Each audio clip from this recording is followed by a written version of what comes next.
Now, they also want to cut Medicare, and they want to cut Medicaid. Well, we got 50 million people without any health insurance at all. We got people paying huge deductibles, Medicaid covering nursing home care. They want to cut Medicare and Medicaid. They have the brilliant idea, some of them, that maybe we should raise the retirement age for Medicare from 65 to 67. Mr. President, tell me about somebody in Minnesota who's 66 and is diagnosed with cancer. And if we do what the Republicans want us to do in the House, which is to create a voucher plan for Medicare, we'd give that person a check for, I don't know, $7,000, I think, or $8,000, and we'd say, you can go out to the private insurance company, anyone you want. Here's your $7,000 or $8,000. You're suffering with cancer. Go get your insurance. And I guess that would last you maybe 1 day or 2 days in the hospital. That's what it would do. That's the Republican plan.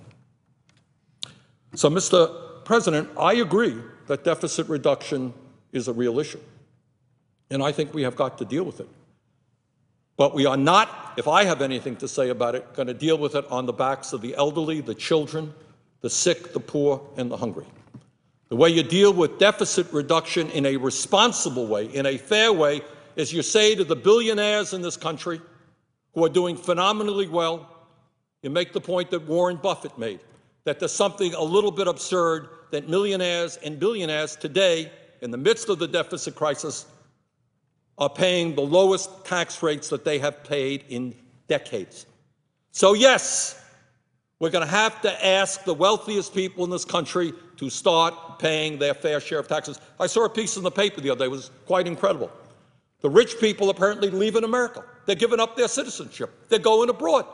These great lovers of America who made their money in this country, when you ask them to start paying their fair share of taxes, they're running abroad.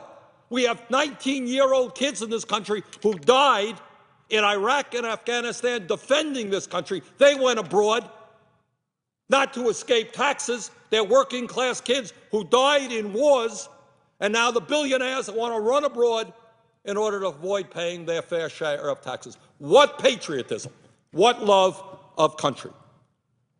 So, Mr. President, yeah, we got to deal with deficit reduction.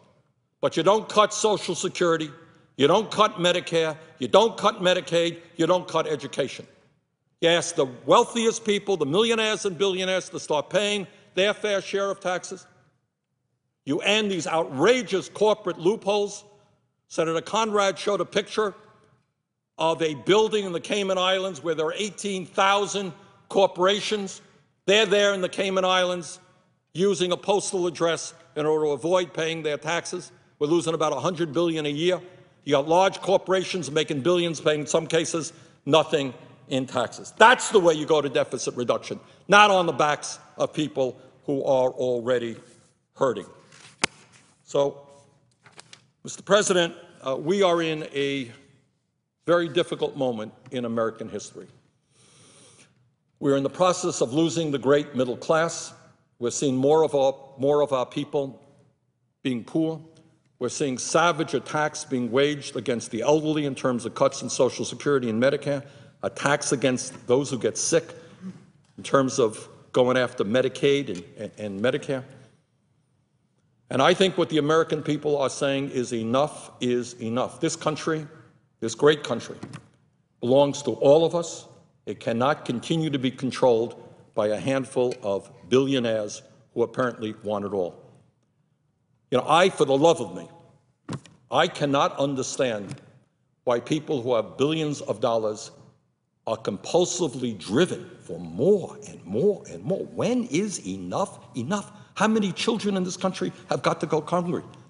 How many people have got to die because they don't go to a doctor because you want to avoid paying your taxes? Well, that's not what America is about. That's not what people fought and died to create. So, Mr. President, with that, we've got a fight on our hands.